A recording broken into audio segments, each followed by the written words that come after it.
پچھلے کچھ 2-3 سالوں سے باتیں تو ہو رہی ہیں کہ جی چلیے آپ نے 5 اگست 2019 کے بعد ایک پرنسپل اسٹانس تو لیا، لیکن اب ٹریڈ تو کم از کم شروع ہو جانا چاہیے. بلکہ منشا صاحب، میاں منشا صاحب ہمارے بہت بڑے جانے پہچانا نام ہے پاکستان میں، ان کی طرف سے بھی یہ بات ہوئی. اور پھر ہمارے ہاں دوسرا بڑا ایشو جو کنیکٹیویٹی کا ہے، آپ نے ذکر کیا، اس میں ہم ہی پاکستان واحد ملک تھا جس نے ویکلز ایگریمنٹ اور ریلویز ایگریمنٹ جو تھا سار کا، اس میں ہم نے اس کو لحاظ سے ہم نے ایگری نہیں کیا، ہم کنسنسس کا حصہ نہیں تھے. ہوتا ہے میرا یہ ماننا ہے ان کو بریکٹ رکھنی چاہیے کہ 200 سے 250 کے درمیان یا 200 سے 300 کے درمیان ایسی ایک بریکٹ ہونی چاہیے. جو مافیا ہے جو ہر ڈپارٹمنٹ میں بیٹھی ہے، ہر محکمے میں بیٹھی ہے، اور ان کے جو مفادات ہیں آپ دیکھ رہے ہیں. کل سے یہ چینی کا ایشو ہے، آٹے کا ایشو ہے، ڈالر کا ایشو ہے، سمگلنگ کا ایشو ہے. میں سمجھتا ہوں کہ پرائیویٹائزیشن میں پہلے ہی کافی تاخیر ہو گئی.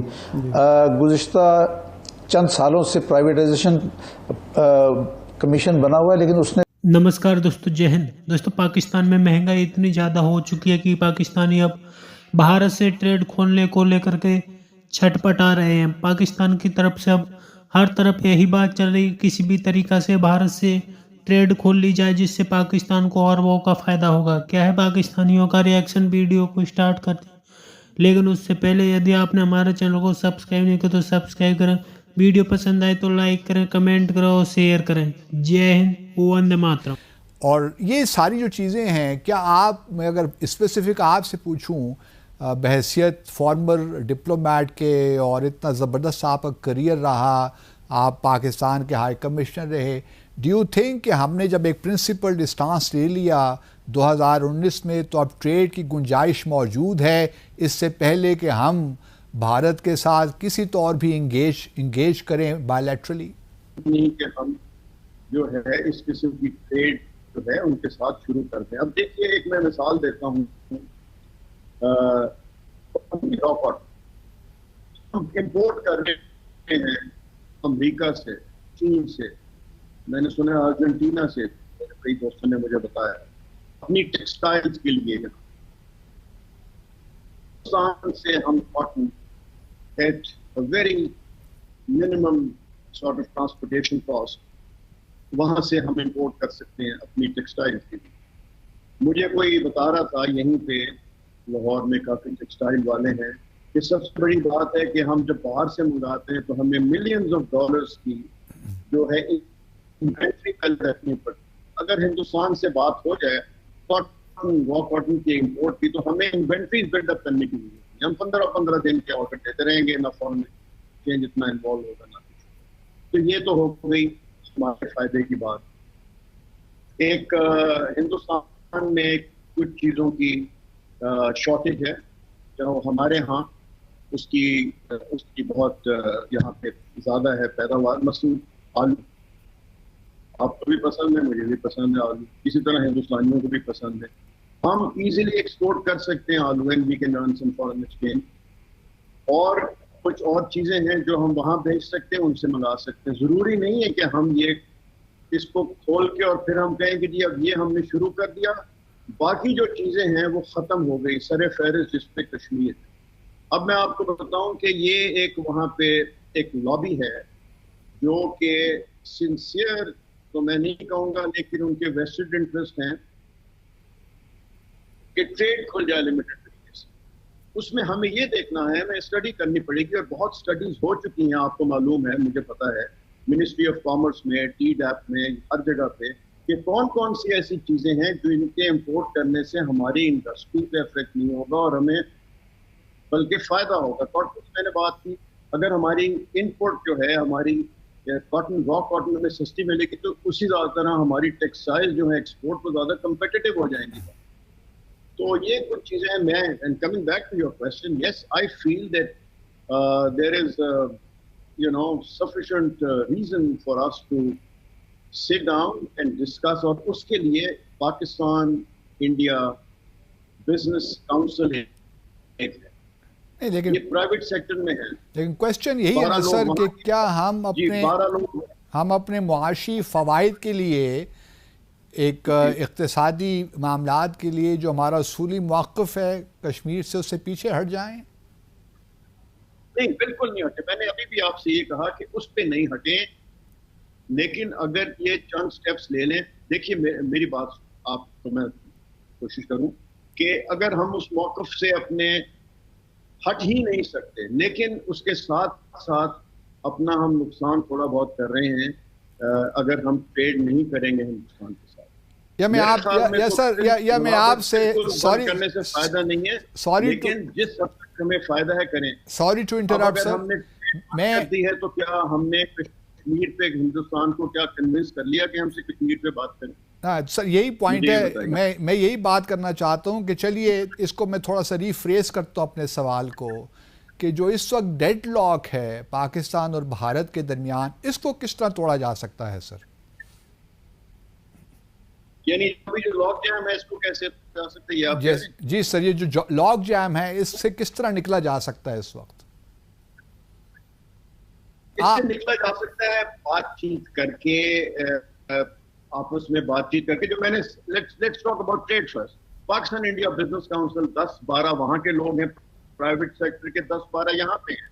Late them meet, sort out the issues, what is in our interest, what is in their interest. اس کے بعد اپنی رسپیکٹو گورنمنٹس کو آ کے رپورٹ کریں اور بتائیں کہ جی this is how we feel about it.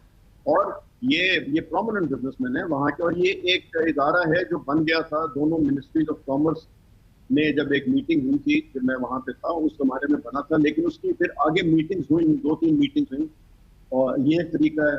اس کے بعد جو اور چھوٹی موٹی چیزیں ہیں، مثلاً پلگرمیج، ریلیجس پلگرمیج، ابھی ہندوستان نے اجازت دی، ہم نے اجازت دی کہ یہاں سے جو زائرین ہیں وہ اجمیر شریف جائیں، وہاں سے جو ہندو یاتری ہیں وہ یہاں پہ آئیں. وہ شروع ہو گیا ہے. اس کے ساتھ ساتھ اب دیکھیے کرکٹ میں I think India has played dirty. Asia cup, کتنے افسوس کی بات ہے، ہم ایشیا کپ کے ہوسٹ ہیں اور میچز جو زیادہ میچز ہیں وہ سارے سری لنکا میں ہو رہے ہیں، لیکن ہم جا رہے ہیں ہندوستان کھیلنے کے لیے. تو کیا کمپلشن تھی؟ فیصلہ کیا حکومت نے in its wisdom، ٹھیک ہے. I would have opposed it کہ ہم قائم رہیں، ڈٹے رہیں. کیا ہے چند ملین ڈالر کے اس کے اوپر ہم اپنے موقف یا اس سے ہٹ جائیں، وہ تو ہو گئی الگ بات. لیکن جہاں تک ٹریڈ میں ہے، میں اس کو اس کے ساتھ نہیں پوچھوں کیونکہ ٹریڈ میں ہمیں فائدہ ہے، انڈیا سے ہمیں فائدہ ہے ٹریڈ کرنے. زبیر صاحب تو ہم نے گندم، ہم اسمگلنگ پہ بھی آتے ہیں، لیکن جو آپ آئی پی پیز کی بات کر رہے تھے، اس ساری کہانی میں ایک رخ اور بھی ہے کہ کچھ تو جو آئی پی پیز کے مالکان ہیں وہ پاکستانی ہیں، کچھ انٹرنیشنل کمپنیز ہیں. اب اگر آ کے ان کو معاہدہ ریوزٹ کرنے کا کہا جاتا ہے تو جو مستقبل کی سرمایہ کاری ہے، آپ سمجھتے ہیں کہ یہ عمل جو انویسٹر ہے فیوچر میں جس نے پاکستان میں انویسٹ کرنا ہے اس کو ڈسکریج نہیں کرے گا؟ دیکھیے کرے گا تو صحیح، لیکن جہاں آپ کو نظر آئے کہ سب مل کے چوری کر رہے ہیں تو اس کی سزا ہوتی ہے. جب دونوں فریق مل کے چوری کر رہے ہوں تو اس کی سزا بھی ہوتی ہے، سب کچھ ہوتا ہے. لیکن ہم سزا کی طرف نہیں جاتے ہیں، ہم کہتے ہیں آپ ان سے بات چیت کے ذریعے. اب دوسری بات یہ ہے جو فورن اونرز ہیں آئی پی پیز کے، وہ پاکستان نہیں آئیں گے. ان کو پتہ ہے کہ اگر ہم جائیں گے تو ہم پکڑے جا سکتے ہیں. تو ان لوگوں کو دعوت دی جائے بات چیت کی کہ وہ دبئی میں آئیں، دبئی میں بیٹھ کے بات چیت کریں. ایک بزنس مین کی سائیکی ہوتی ہے کہ وہ مسئلے کو حل کرنا چاہتا ہے. اگر آپ انٹرنیشنل انویسٹر کو بھی کہیں گے کہ بھئی یہ صورت حال ہے، ہم آپ کو ڈالرز میں نہیں دے سکتے، اس دن کا ایکسچینج ریٹ روپی میں لے لیں، وہ روپی سے آپ کو پیمنٹ کریں گے، تو اس مسئلے کا حل نکل آئے گا. آپ یقین کریں. دیکھیں پاکستانی جو اونرز ہیں وہ تو آسانی سے مان جائیں گے، فارنر بھی مان جائے گا جب اس کو پتہ ہو کہ بجائے اس کے کہ تمام ٹرانزیکشن جو ہے ڈسٹرب ہو رہی ہے تو اس کا کوئی نہ کوئی حل تلاش کرے گا. اچھا ایک ایشو زبیر صاحب، ایک اس چیز کا حل ہونا جی کوئی اہم پرائیویٹائزیشن کی نہیں. اور یہ جو سفید ہاتھی ہم پال رہے تھے جس میں سب سے سر فہرست پی آئی اے ہے اور اس کے بعد سٹیل مل بھی ہے، ریلوے بھی ہے، دیگر ادارے بھی ہیں، ان کا پرائیویٹائزیشن ہونا انتہائی ضروری ہے. میں آپ کو مثال دوں کہ اگر سٹیل مل کی لے لیں تو سٹیل مل آج سے چند سال پہلے جو ہے وہ پرائیویٹائز ہو رہی تھی، جو بھی اس کی قیمت لگی تھی، مجھے ایگزیکٹ نمبر یاد نہیں ہے، وہ اگر اس وقت کر دیتے تو اچھا تھا. وہ پرائیویٹائزیشن نہ ہوئی تو اسٹیل مل کو آج تک جو ہے فیڈرل گورنمنٹ جو ہے تقریباً 60 کروڑ روپے ماہانہ تو صرف سیلریز کے اکاؤنٹ پہ بھیجتی ہے. ہر مہینے ایک سال سے چل رہا ہے. تنخواہ جو ہے 60 کروڑ روپے مہینے کی فائنانس منسٹری جو ان کو سیلریز بھیجتی ہے. تو دوستو پاکستانی ہمیشہ سے یہی کہتے ہیں کہ بھارت سے ٹریڈ جب تک نہیں کی جائے گی جب تک بھارت کشمیر کا مدعا نہیں حل سلجھائے گا. لیکن پاکستانیوں کی اس وقت چیخیں نکلی ہوئی ہیں کیونکہ پاکستان میں اس وقت مہنگائی اس قدر ہو چکی ہے کہ لوگ 2 وقت کی روٹی کے لیے ترس رہے ہیں. تبھی تو پاکستان میں ہر طرف آواز اٹھ رہی ہے کہ کسی بھی طریقہ سے بھارت سے ٹریڈ کھول لی جائے جس سے پاکستان کو اربوں ڈالر کا فائدہ ہوگا. کیونکہ پاکستان جو چیز دوسرے دیشوں سے کافی زیادہ مہنگی منگاتا ہے وہ بھارت سے کافی زیادہ سستی پڑے گی اور پاکستان کے عوام کو فائدہ بھی ہوگا. لیکن پاکستان کے فوج ہمیشہ سے کشمیر کا مدعا اٹھانا چاہتی ہے کیونکہ پاکستانی فوج کو پتہ ہے کہ جب تک کشمیر کا مدعا چلے گا تب تک اس کی دال روٹی چلتی رہے گی. یدی کشمیر کا مدعا ختم ہو جاتا ہے تو پاکستانی فوج کی دال روٹی بند ہو جائے گی. یہی کارن ہے کہ پاکستانیوں کو ایک کے بعد ایک نیا کشمیر کا چورن دیا جاتا ہے اور پاکستانی جنتا بڑے آسانی سے اسے قبول بھی کر لیتی ہے. یہی کارن ہے کہ پاکستانیوں کی یہ حالت ہو گئی ہے. آپ کی کہہ رہا ہے کمنٹ میں ضرور شیئر کریں. یدی آپ چینل پر نئے چینل کو سبسکرائب کریں، ویڈیو پسند آئے تو لائک کریں، کمنٹ کریں اور شیئر کریں. جے ہند، وندے ماترم.